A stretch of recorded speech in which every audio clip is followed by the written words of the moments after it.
I get questions all the time. Saeed, what's your official religion? What religion do you follow? What sect do you follow? And I always answered that I follow the mighty hook. I worship the mighty hook, just like Borat. But on a more serious note, I'd like to answer this question, okay? And there is another question that I'd like to answer as well is, Saeed, why don't you come back to Islam? Why did you leave Islam? Why aren't you a Muslim? Why this and that? Brother, come back here. You know, you're lost right now, but come back here. We will always accept you again. Da, da, da, da, da, da, da. Okay. All right, let's first answer the first question, okay? What is my religion? Well, it depends on the day, really. Some days I feel like I want to be a Buddhist today. Some days I feel like I want to be a Hindu. Other days, I feel like I want to be a Sufi.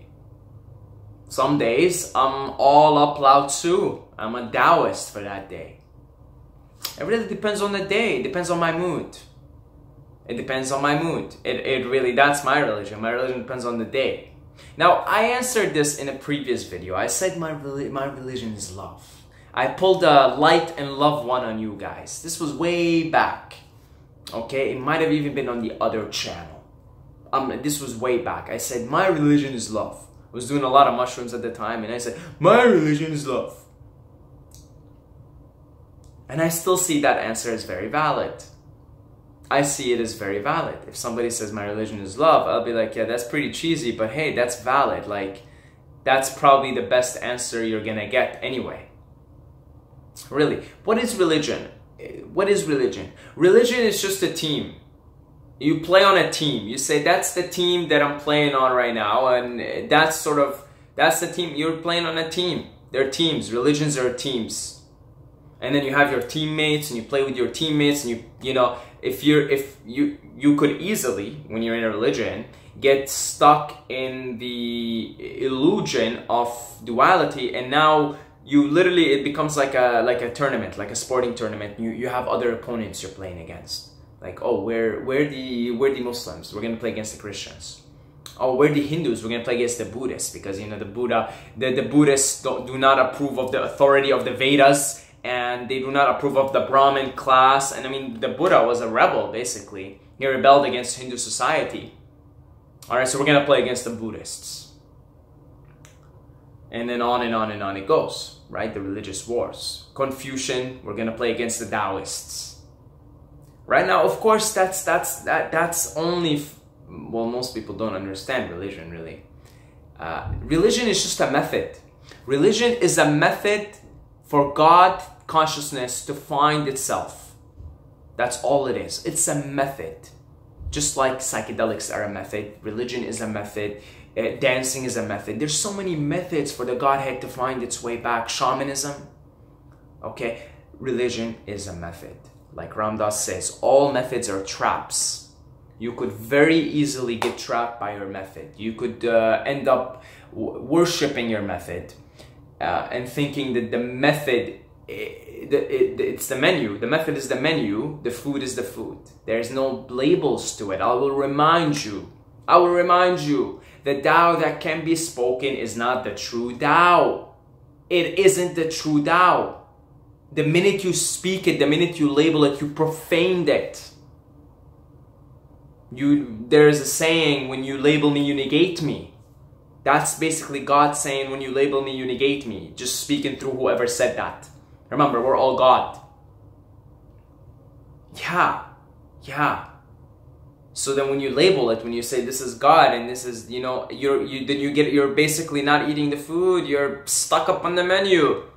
Now, I usually, when I go order a meal from a restaurant, I like to get the menu part over as soon as possible. 5 minutes tops, I want to order the food. I'm waiting for the food, and I want to eat the food. And when I eat the food, that's what I came here for. So then you could decide to belong to a method, choose a religion, belong to it, and then use that to eat the food. Or you could get stuck on the menu part, like most people are, basically, on the menu, still reading the menu. 5 hours later, you're still reading the menu. and you're fighting over other people's. My menu is better than yours. You know that? My menu. Come to look how much food we got here. Look at how much food we have here. So much food. Did you ever try any of it? Because if you did, you wouldn't give a shit about the menu. The menu becomes you. I mean, really, like when you go order something in a restaurant and the food comes, are you thinking like, damn, that menu was right? Oh, that menu, it is as good as the menu said. I don't think many people are thinking that. There's the oddballs, but you're enjoying the food. You're eating the food. Who cares about the menu? You see, that's why I pick whatever menu for the day. However, if I'm feeling like today I need a little bit of Hare Krishna, a little bit of Bhakti Yoga, a little bit of Bhagavad Gita, a little bit of Krishna kicking my ass, telling me how to do karma yoga and just not care about the outcome or the fruits of your action. If I'm feeling that's the type of food I want to eat today, then I'll be a Hindu for that day. I'll be singing Hare Krishna and I'll just be all over the Hindu scene. Okay, I'll be thinking of Kali, I'll be thinking of Ramakrishna and all the Hindu saints. Okay, and I'll read Ramana Maharshi's Who Am I? And I'll just be a Hindu for that day. Sometimes it goes on for a week. Okay, because that's the type of food I'm craving today. And so I'm gonna hang around that menu and eat the food from that menu. Always eat the food. Okay, you know, I might wake up today and be like, well, you know, I'm feeling the Buddhist vibes today. You know, I want to eat some Buddhist food today. Let's go on the Buddhist menu, check it out. All right, 31 realms of existence. Wow, man. Hungry ghosts and demons. Wow. Wow, in the realms of the gods. Wow. Wow. Let me go into my meditation and try to experience that. Let me try and go into the realms of the gods and see how it is. Okay. Oh Mani Padme Hum. Oh Mani. I might be like a Tibetan type.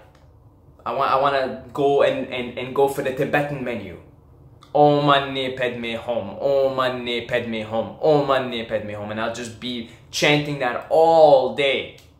Om Mani Padme Hum, Om Mani Padme Hum. Just chanting it all day, thinking of all the great Tibetan yogis and all the wonderful miracles and all the crazy powers that they developed through meditation.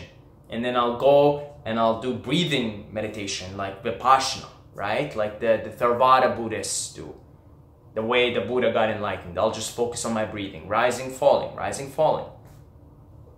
That's the type of food I'm craving. So I'm going to go to that menu and I'm going to eat the food from that menu for that day or for that week.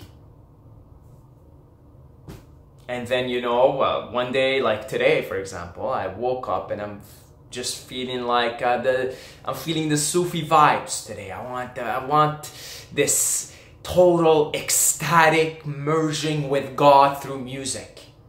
So I play on Sufi music today. Today I'm chanting Alhamdulillah, Subhanallah, Alhamdulillah, La ilaha illallah. I'm just chanting it all day, all morning today, right? Just being totally immersed in the music, in the love of God. Okay, that's the type of day, that's the type of food. I'm hungry for that food today and I'm gonna quickly, hopefully, read the menu and eat the food. Okay, that's what religions, that's to me anyway, that's the purpose religion serves. It's a method to get you there, but the food is the food. Everybody eats, you know what's funny? Everybody eats the same food too. It's the same food. It's bland, it's plain. It's so good, but it's like, it's plain. And everybody eats the same food. That's why they all, like, you read the Bhagavad Gita, and it's like pretty much the same as the Tao Te Ching. Two different writers in two different languages, two different time periods, writing essentially the same thing, essentially, with a different flavor, different menus, but the food is the same. The food is the exact same. It's the exact same food. There's no difference whatsoever. Because it's the one consciousness, it's the same essence within all of us. So then it is the same food. Everybody eats the same food. But then everybody fights about the menu. Ah, the humanity. Oh, the humanity. So, yeah, you could even, you know, for those who ask me, you know, Saeed, why don't you come back to Islam? Well, today I'm a Muslim. Today I am. Today that's the type of vibe I'm on today. Sufi particularly. If you would like the specific menu, the specific item, food item on the menu, specifically the Sufi. Okay, but I'm not in for anything that is exclusive. If somebody says like, you know, our method is the method, it's the way, it's the best way, and you know, those guys, don't listen to them or whatever, you know, like, come on, you see that a lot in every religion. I grew up as a Muslim and I was taught to hate and despise everything else that isn't Muslim. That's how most Muslims are taught nowadays in mainstream. That's mainstream Islam for you. I'll say it. I don't care. I'll say it. Mainstream Islam is about, they teach you about hating the others. So I was taught to hate Christians, and you know what? When I came to Canada, I was so hesitant to shake a person's hands because I was taught that Christians are dirty. Yeah, exactly.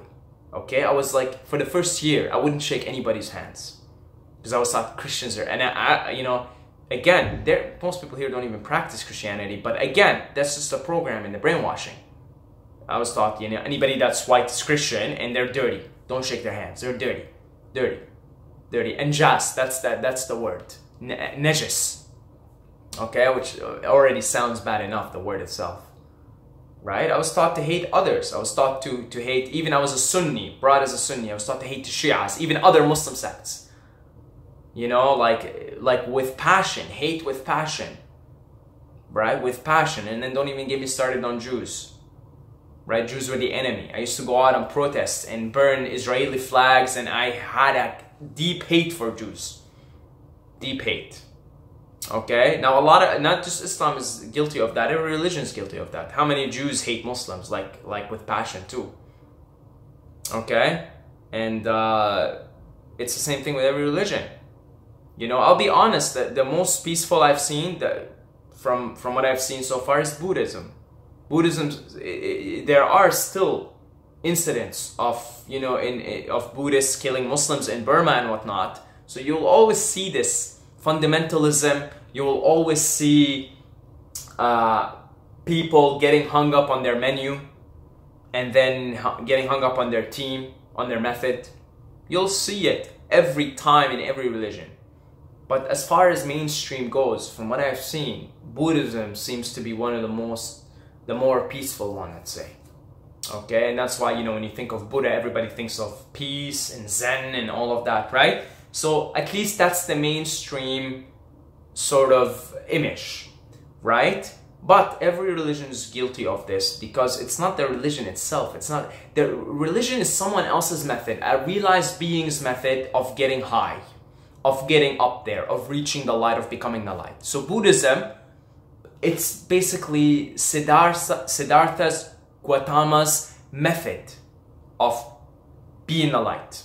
Okay, Islam is Muhammad's method of becoming the light. Christian teachings are Jesus's methods of getting high, of becoming the light. Okay, and then Hinduism is the rishis. The rishis are the people who wrote the Vedas.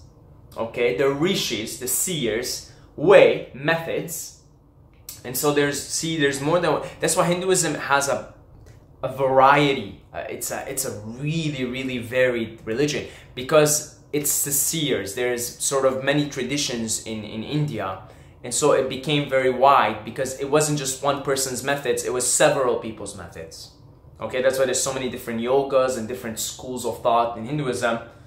I'm a big fan of Hinduism, and yeah, and so you get their methods, right? Just somebody else's method, very useful, very, very helpful. Oh, are you kidding me? Very, very helpful. So you go, you use it, and if you really resonate with one method, go for it. By all means, become an official Muslim, become an official Buddhist, become an official Hindu.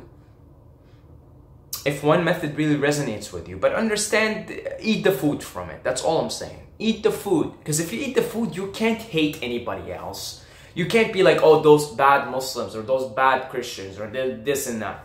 If anybody eats the food, that's unconditional love. You can't possibly harbor any sort of negativity in your heart for anybody. That's the sign of somebody who's hung up on the menu or eating the food. Okay, that's your sign right there.